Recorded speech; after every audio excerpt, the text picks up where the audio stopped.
Olá, seja muito bem-vindo, muito bem-vinda à Rede LFG, onde hoje vamos começar a tratar das alterações legislativas denominadas ali como o pacote anticrime. Vamos lá. Esse pacote anticrime, que isso fique bem claro a partir de agora. Trata-se de um projeto coordenado, é um projeto que foi pensado, debatido, ou seja, trata-se de uma ideia amadurecida. Houve reflexão. Realmente ele é anticrime? Antes de mais nada, é bom te deixar bem claro que não. Esse pacote anticrime é um remendo que foi colocado, parte na legislação penal, parte na legislação processual penal, parte na legislação penal especial e parte ali na legislação de fundo, ali na lei de execução penal, aquela legislação mais de fundo penitenciário. Tudo bem? Então, são vários retalhos. Pior, a lei, né, que trouxe essas inovações, ela também é uma colcha de retalhos. Então, para você compreender tudo isso, a gente precisa dar um passo atrás. Vamos falar um pouquinho ali do processo legislativo. O ministro da Justiça e Segurança Pública propôs um pacote anticrime. Então, quem quiser entrar lá no Ministério da Justiça e Segurança Pública, tem o projeto original. Ele tinha 3 partes, então ele falava do plea bargain, ele definia a organização criminosa, incluindo milícias, tratava, né, de expor, de colocar a nossa legislação quanto à legítima defesa no mesmo patamar da legislação alemã, no mesmo patamar da legislação espanhola e até da legislação dos Estados Unidos. Senhores, vamos lá. Onde é que nós estamos? Nós estamos no Brasil. O Congresso Nacional é muito do reflexo da maioria dos brasileiros. Esse pacote, ele era demais de utópico, ele era muito bom para o Brasil. Então, primeiro, houve uma fusão desse pacote do ministro Sérgio Moro com o pacote, né, legislativo encaminhado pelo ministro da Justiça ali anterior, e hoje ministro do Supremo Tribunal Federal, o Alexandre de Moraes. O Alexandre de Moraes também estava descontente como a persecução penal funcionava no Brasil. Quando ele sentou ali na cadeira de ministro da Justiça, de ministro da Segurança Pública, ele percebeu que não existiam instrumentos suficientes para combater a criminalidade organizada no Brasil. E isso era um risco, é um risco enorme. Cartéis querem se aproximar daqui, o crime cada vez toma mais o espaço da nação. Existem lugares que nós não temos sequer o controle militar. E ele propôs também um pacote. Pensa bem, quando você faz essa confusão, já é uma colcha de retalhos. Pois bem, eis que o pacote anticrime do ministro Sérgio Moro foi misturado com o do Alexandre de Moraes e aí aconteceram os contrabandos legislativos. Muitos dos legisladores perceberam que o grande sucesso da Operação Lava Jato era também um risco. E a gente vai ver isso hoje. Então, eles trataram de colocar temas que sequer tinham sido debatidos de maneira profunda, de uma maneira democrática, que colocassem a população, o povo do Brasil, sob reflexão. Então, tem muitos temas aqui que foram uma verdadeira surpresa. Surpresa. Não era para mudar. Não estava no script inicial e depois mudaram no apagar das luzes. Então, quando você olhar pacote anticrime, não pense que existe um fio condutor, uma ideia geral. Não. Pense em colcha de retalhos. Pensa em puxadinho daqui, puxadinho de lá. Cada tema aqui tem o seu ideário. Não tem uma linha condutora central, não tem uma linha ideológica, não tem uma postura doutrinária. Tudo bem? Certo? Voltando, então, àquele tema do porquê tanto contrabando aconteceu. Qual que foi o grande medo? Grande medo ali do grande parte dos congressistas. Bom, se a Operação Lava Jato, ou uma operação tal qual a Lava Jato, vai me afetar. Esse era o grande medo deles. E qual não foi um dos instrumentos mais eficazes para desvendar o maior escândalo de corrupção da história da humanidade? Veja só, nisso o Brasil é número 1. O que vem na tua mente? Isso é importante, raciocinar. O que vem na tua mente? Eu lembrei da colaboração premiada do ministro da Fazenda, do então ministro da Fazenda, que entabulou colaboração premiada. Eu lembro de diretores da Petrobras, eu lembro de parlamentares. Exatamente isso. E esse foi um dos temas que mais sofreu alteração. Todas as alterações foram ruins, Rafael? Não. Algumas foram positivas. Só que a maneira pela qual elas foram estabelecidas, elas vão gerar muita confusão, muito debate. E você que quer prestar concurso, você que quer ser aprovado em concurso público, fique atento. Aquilo que mais vai causar debate, mais vai causar rebuliço, a tendência é que mais apareça na tua prova. O teu examinador, primeiro, ele vai querer saber da tua atualização. Estou atualizado, eu conheço a novidade? Depois, você já sabe que até esse assunto assentar na doutrina e na jurisprudência, isso vai levar tempo. Um outro ponto é que o seu examinador vai querer saber o seu posicionamento.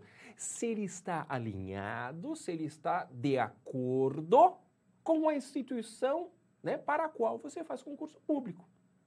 Então eu não posso ter ponto de vista? Deve ter ponto de vista. Senão não vai prestar concurso na área jurídica. Tem que ter postura. Não pode ser medroso, ter medo de ter posicionamento fundamentado. Não. Mas se o meu posicionamento é muito pró-defesa, existe uma instituição maravilhosa, fundamental para a democracia e para a república, é a defensoria. Não, meu posicionamento ele é mais rigoroso para com os criminosos. Ora, eu tenho as polícias judiciárias, eu tenho o Ministério Público, não, eu procuro um posicionamento mais equilibrado, o judiciário. Então, muito cuidado. Então, as críticas e aquilo que rebate as críticas pode ser bastante interessante a depender da carreira que você vai escolher. Então, o nosso tema de hoje ali vai ser a colaboração premiada atualizada conforme o pacote anticrime. Tudo bem? Mas ela está mais rigorosa. Primeira pergunta, antes de qualquer coisa aqui. Então agora a colaboração premiada ficou muito mais rigorosa. Significa que ela é anticrime? Não. Ela não ficou mais rigorosa, pelo contrário. Ela ficou mais branda. Ela foi mais abrasileirada.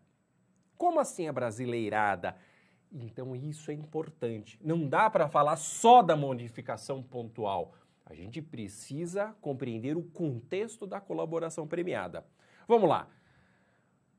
Contexto que mais é debatido quando o assunto é colaboração premiada, até porque ela foi largamente utilizada. Onde?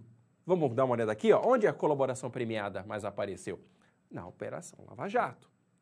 Então, o esteio onde vamos conversar, o esteio sobre o qual vamos trabalhar, sim, muito do que foi modificado aqui é reflexo daquilo que aconteceu na Operação Lava Jato. Eu sei que você estava estudando direito e você vibrava. Não quando falava ali do jogo que roubaram do Corinthians, não. Não quando falava ali da festa de fim de ano. Você vibrava com o assunto jurídico. Você vibrava com a Operação Lava Jato. Então aproveita isso. Aproveita essas memórias para gerar essa reflexão. Tudo bem? Quando eu falo abrasileirar, eu digo isso porque cabe uma primeira pergunta. Por que precisou de se legislar tanto aqui no Brasil? Ah, porque no Brasil, que escola de direito nós seguimos? A Common Law ou a Civil Law? A Common Law é lá dos Estados Unidos, da Inglaterra, da Austrália. Não, nós seguimos a Common Law do Brasil, de Portugal e da Espanha. São muito mais próximas de Portugal e Espanha do que a Alemanha. Tudo bem? Mas a origem aqui vai causar uma alteração. Vamos dar uma olhada, vamos responder só essa primeira pergunta para a gente contextualizar. Qual é a origem da colaboração premiada? Bom, a origem dela vem do plea bargaining dos Estados Unidos da América. Tem até uma figura aqui interessante do plea bargaining. É alguém com a algema quase fechando, assinando um acordo. Ponto 1. O pacote anticrime trouxe o plea bargaining? Não. Não. A colaboração premiada tem natureza de um direito negocial. É a justiça criminal negocial ou negociada. Ah, então, tal como os contratos, nós temos um histórico, não temos? Sim. Lembra lá quando você estuda direito civil, que não é tão importante aqui quanto a penal, que os contratos, de primeiro eles eram verbais, depois tinha o fio do bigode. A mesma coisa com direito penal negocial. Só que aqui no Brasil, só para a gente ter uma visão e até um pouco de cabedal para você responder às vezes um exame oral, uma prova escrita. No Brasil é comum que tudo comece pelo joelho. Como assim pelo joelho? Qual foi a primeira escola pública inaugurada no Brasil? Uma faculdade de direito. Como que eu vou ter uma faculdade de direito se eu não tenho pré-escola, se eu não tenho ensino fundamental ou médio? Pois é, isso é começar pelo joelho. Isso é não ter base para nada. Inclusive no direito penal negocial ou a justiça criminal negocial. A origem da colaboração premiada vem lá dos Estados Unidos no plea bargaining. Eles são muito práticos, eles são muito pragmáticos. De que adiante um discurso apaixonado da liberdade do réu, que nossas instituições protegem o indivíduo, se esse indivíduo sai na rua e é trucidado por criminosos, se ele é esmagado numa construção clandestina, dominada por milicianos. De que adianta esse discurso? Nada. Nada. Não, eu, Estado, não vou lhe ferir. Mas também não te protejo de todos os ferimentos, de todas as humilhações, de todos os abusos e assaltos que você vai sofrer fora de um tribunal. Os Estados Unidos perceberam que a melhor justiça criminal é aquela que funciona. Tudo bem? Então eles perceberam que, em muitos casos, existia um dispêndio muito grande de dinheiro, de energia, de pessoal, com a persecução penal, sendo que seria possível negociar com o investigado, com o acusado ou com o réu. Lembrando que a negociação lá envolve penas altas. O sujeito, o órgão de acusação deles, que é eleito, isso faz toda a diferença. O Ministério Público lá, geralmente, ele é eleito, exceto no estado da Louisiana. Ele vai negociar com o réu ou com o acusado da seguinte forma: olha, o crime que o senhor cometeu, tenho provas aqui já bastante robustas, posso ir atrás de mais provas, tudo indica que eu terei muito mais. E o senhor vai alcançar uma pena perpétua. O senhor pode sair em liberdade condicional depois de 75 anos de cumprimento de pena. Olha, mas se você assumir que é o autor do crime, me apresentar as provas, reparar os prejuízos causados, a sua pena cai para 15 anos. Vamos fazer um acordo aqui? O réu olhando a pena perpétua, 75 anos para a primeira liberdade condicional ou 15 anos e acabou, ele percebe que a justiça lá funciona e é aplicada. É melhor eu ficar com os 15 anos e entrego tudo. É bom para todo mundo. Primeiro que ele vai se arrepender quando ele enunciar o que ele fez. Ele vai reparar o prejuízo. Eu já penso na vítima também. E é bom para o Estado que o Estado economiza. E aplica a pena muito mais rápido. A resposta social é imediata. Esse é o plea bargaining. Então, ele confessa, ele entrega as provas contra ele. Eles pensaram isso há 100 anos. Há 100 anos que eles têm esse projeto de justiça acoplada com segurança pública. Percebe como a gente está atrasado? Percebe como esse pacote aqui de anticrime está faltando?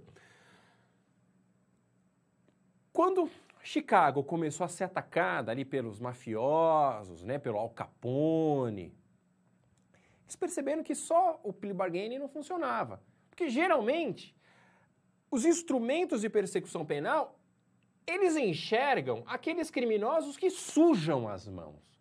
Os mandados e nunca os mandantes. É o mandado que está andando de fuzil. É o mandado que está metralhando as pessoas nas ruas. Ele que vai roubar o banco. Ele que carrega a droga. O mandante fica de longe. Então, o plea bargaining funcionava com os pau-mandados ali. E algo comum em organizações criminosas é essa possibilidade de reposição de peças. As pessoas são coisas mesmo. Então, elas são ali fungíveis, são substituíveis. E isso que eles deram mais um passo. Olha, você é peixe pequeno, não é? É. Lembra, você está negociando com um criminoso. Os valores dele são invertidos. Ele é antissocial. Não tem nada de mal pensar dessa forma, só não vai escrever. Ele é bandido, a cabeça dele é de bandido. Tanto que ele fazia parte de uma organização criminosa. Não, nós só fazemos parte da nossa igreja, da nossa comunidade, da nossa família. Não, ele faz parte do crime. Ele acha aquilo, ele gosta daquilo, tanto que ele faz parte. Então a cabeça dele é diferente. Então os estímulos para essa pessoa também são diferentes. Ele é utilitarista. Lembra que no plea bargain era prisão perpétua ou 15 anos? E se eu apresentar prisão perpétua e acordo de imunidade, você está livre? O cara vai gostar. Ele não tem amigo, é parceiro do crime. É comparsa.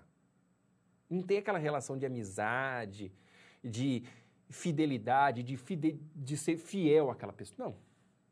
Bom, sem nada, isso, sem nada.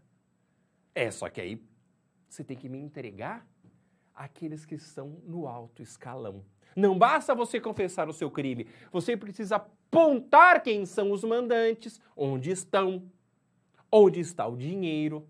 Nesse caso, o seu prêmio fica maior.